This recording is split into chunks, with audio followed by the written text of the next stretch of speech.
This episode of Manage Smarter is presented by Sales Fuel Coach, our adaptive sales coaching featuring 5-minute quick coaching personalized to each sales rep. Learn more about Sales Fuel Coach at salesfuel.com. Welcome to the Manage Smarter podcast with hosts C. Lee Smith and Audrey Strong. We're glad you're here for discussions on new ways to manage smarter, hire, develop and retain talent, improve results, and propel team performance to new heights. This is the Manage Smarter podcast. When you say the word engagement and you spell it with an I, why would you spell it with an I? Hello, everyone. Welcome to the Manage Smarter podcast. I'm Audrey Strong. I'm Vice President of Communications at Sales Fuel. That's a very curious question, Audrey. And I'm C. Lee Smith. I'm the President and CEO of Sales Fuel. Here to answer the question. I'm not going to steal a thunder. I actually know the answer, but I'm not going to give it away. I know the answer too. So there. Hi, Evan Hackel. How are you, sir?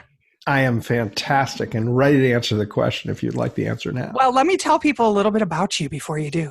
Sounds good. CEO of Tortal Training and Ingage Consulting, author and speaker. Evan also has a podcast on the C-Suite Radio Network, so he's a fellow C-Suite Network person. That's how we came to know you, I believe, That's Evan. correct.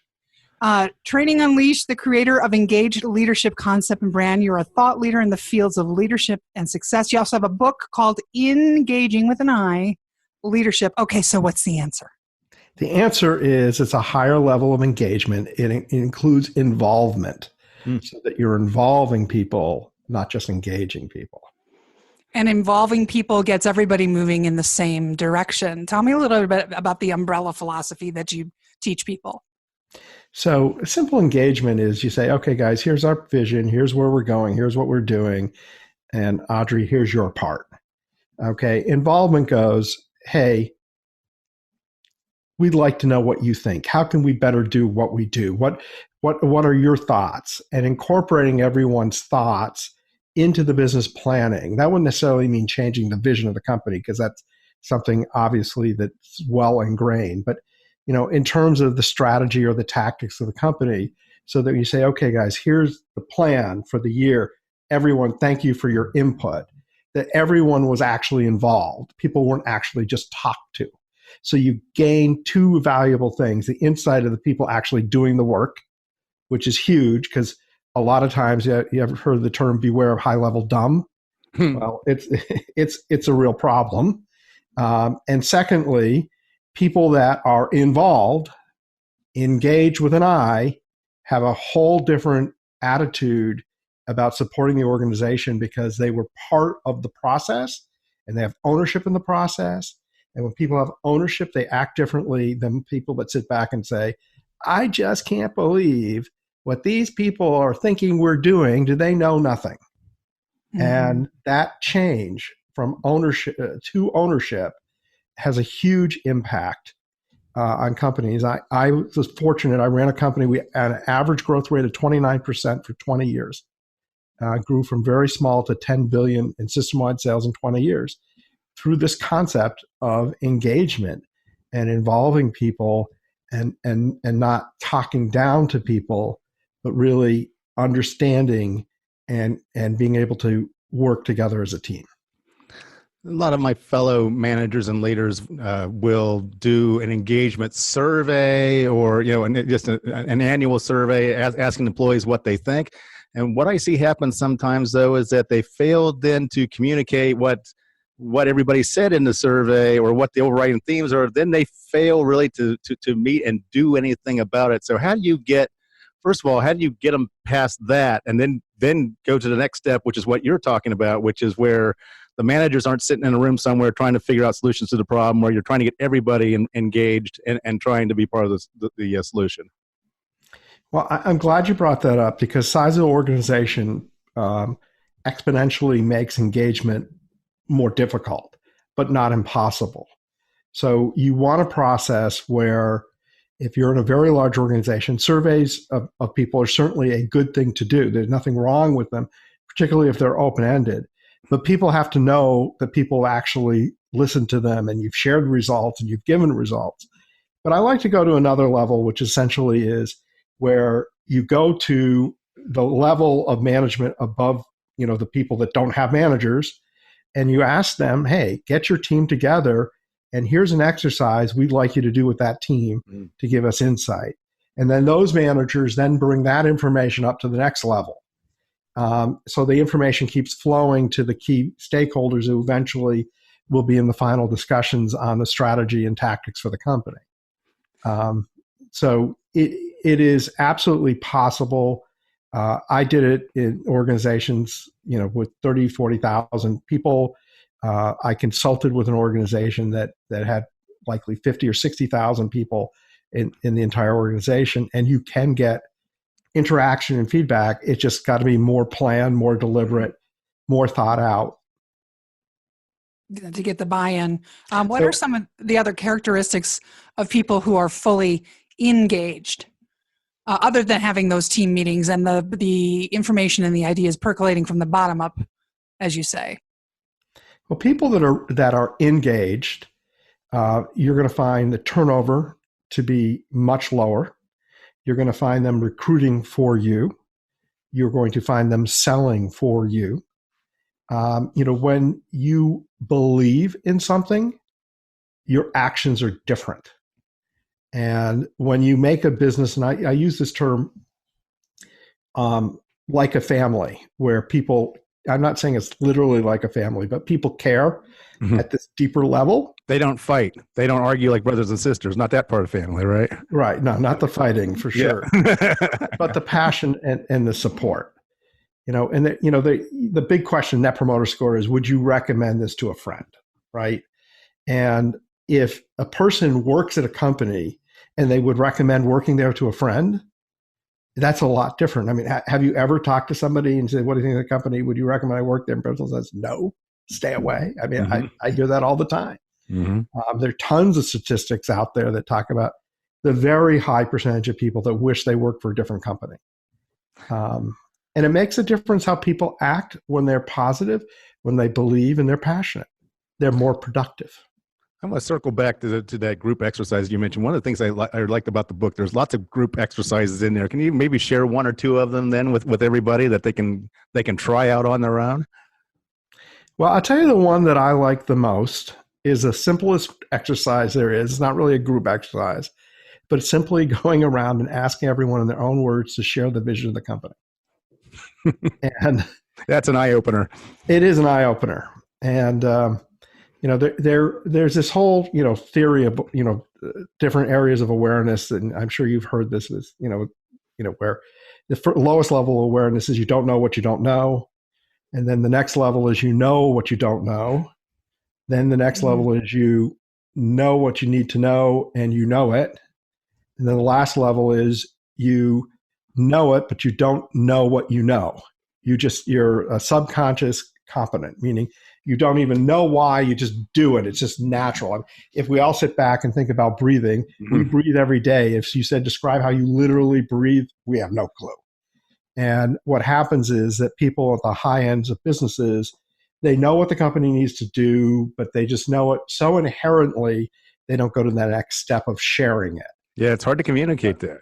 It is. It's very hard. And then follow up with asking people how do they contribute to the company's success is really a very powerful exercise too. So a lot of times most people don't even understand the importance of what they do and how what they do matters.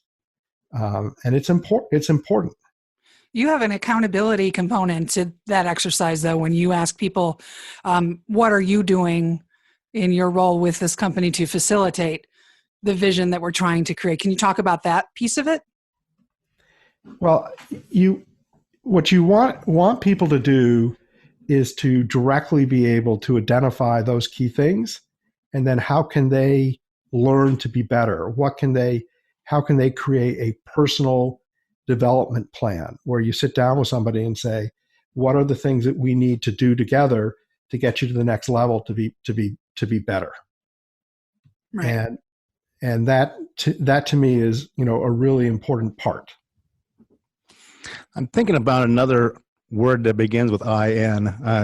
And you have engagement. So the impact of what you call engagement on inclusion. And I would think that the two would be linked somehow. And that's one of the things that we're all kind of chasing, which is, trying to to get not only diversity, but also trying to get, once they're in the company, is to actually get them involved in the company and be playing key roles. Yeah, I totally believe that the culture of a company where people are engaged is much more inclusive. There's less barriers. If people understand whatever, not just what they do, but what other people do and how their roles are important, is very, very much a part of a culture that you want to build. Acceptance of people and recognizing that each person has a different role, a different place, is extremely important. And this wasn't precisely in the book, but I think it's a very relevant point, is you want everyone doing what they're good at. You want everyone playing from their strengths. And the thought of, oh, well, you're really bad at accounting, so we're going to train you to be the greatest accountant in the world. You're better off, hey, you're really good at selling. Mm-hmm. Let's build on that skill set, and let's have you spend more time selling and have someone else do your bookkeeping or your paperwork for you than trying to teach you to be the best at doing paperwork. What's the 5-to-1 rule? Go ahead and explain that. Okay, the 5-to-1 rule is just the heart of creating positivity in an organization. So the concept is really simple. You want 5 positive comments for every negative. And the reason why you want 5 positive comments for every negative is that when people see that you catch them doing something right, they appreciate it. And when you have something that you do need to correct, when they know how much you do well, they're very open to it. And then when you want to go talk to them, they want to hear it because you're much more likely to say something good than bad. And then they know how much you care. And one of the big problems in business is that people communicate only when things are wrong. Mm-hmm. Oh, there's a problem. Blah blah. I'm going to pick up the phone. I'm going to call and this is wrong. You're doing this wrong. Hey, how come you haven't made your sales numbers? Hey, how come production's down? How come you're not doing this? How come you're not doing this? And every single thing you're saying is negative. And they think, oh my goodness, all this person does is think that I am bad at what I do. So this concept of consciously looking for catching people doing things well and doing that to the point that 5-to-1, and it can be simple as shooting them an email or a text. In our company, we do monthly meetings. We actually take time at the end of the meeting to recognize people specifically. It's not like, hey, yeah, you're doing great. Thank you. It's, you did this, this, and this, and that's great. Mm-hmm. And we really appreciate that. And when you create this culture of positivity, people like to hear from their managers, and they're much more receptive to hearing constructive advice than they are when all you're doing is giving them constructive advice.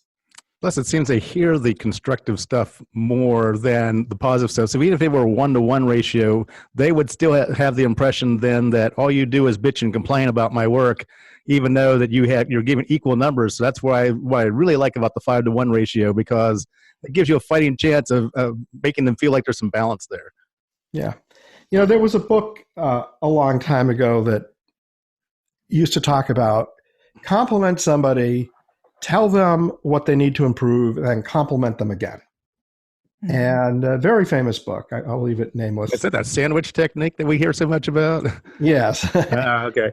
And the problem with the sandwich technique is that people don't actually necessarily hear the part in the middle that needs to be fixed because you sandwiched it and you confused it.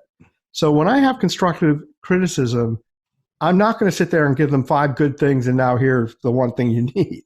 Right? I'm catching them 5 different distinct times. Mm-hmm. And then when I have something constructive, it's a conversation about it. And only that. And only that. And I don't need to sandwich it because I've already done a good job showing them that I've caught them doing so many things right and that I care about them because I know them, because I've observed them doing so many great things. I sort of liken that to the employee that is sort of an introvert and isn't a squeaky wheel. So when they come to you with a complaint or a concern, it really bothers them. That kind of a thing. It carries more weight when you do it that way.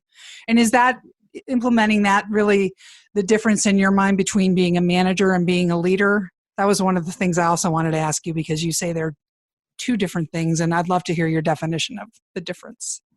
Well, a manager is a role and a responsibility, most leaders have, by the way, of the day-to-day running of the business.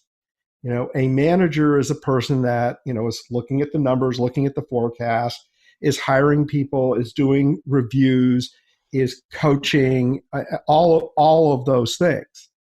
A leader is a person who is inspiring, who's energizing, and not that a manager isn't a leader and a leader isn't a manager, but they are distinct roles.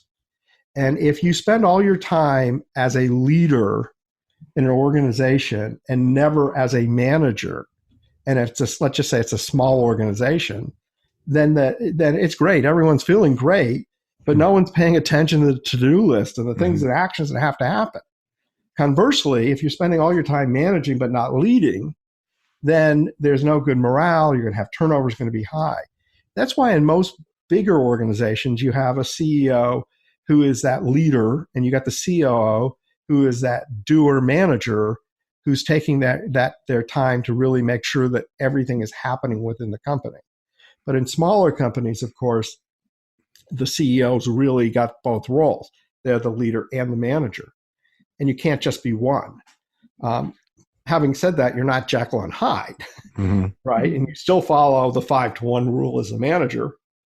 And I don't put out an edict that you have to have the 5-to-1 rule as an employee to other employees, but I can tell you it is contagious.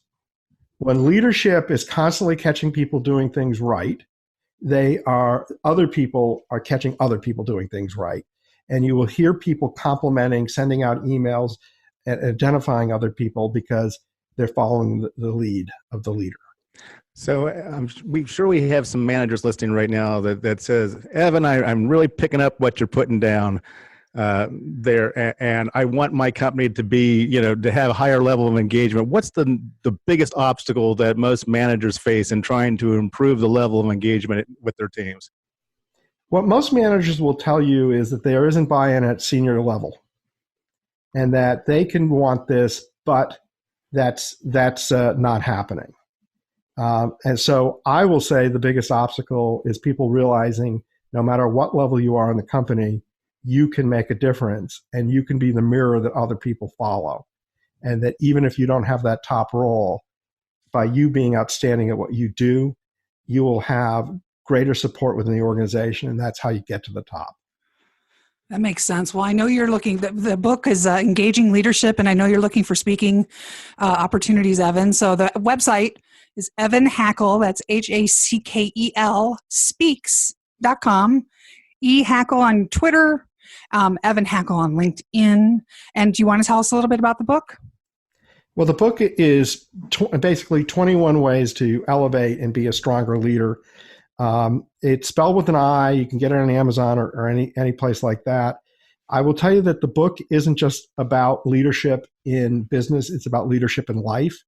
It will help you in your relationships. It will help you with your friends. It will help you if you're involved in any organization.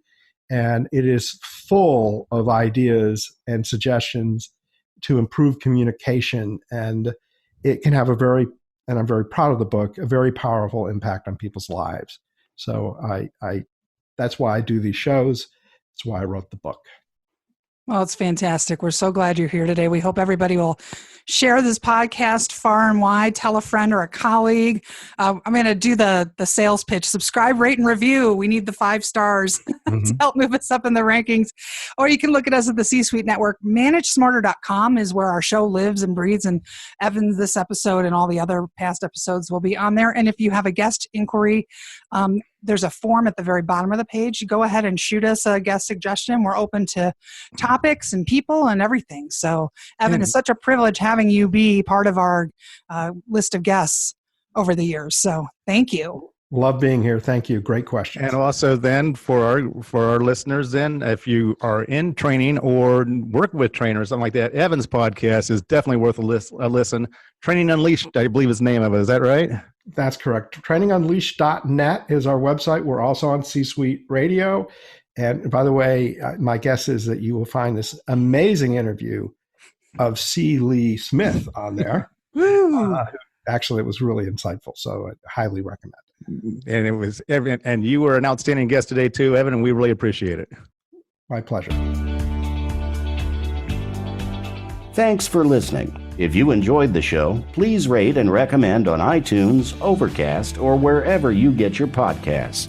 You can also get more great information at salesfuel.com.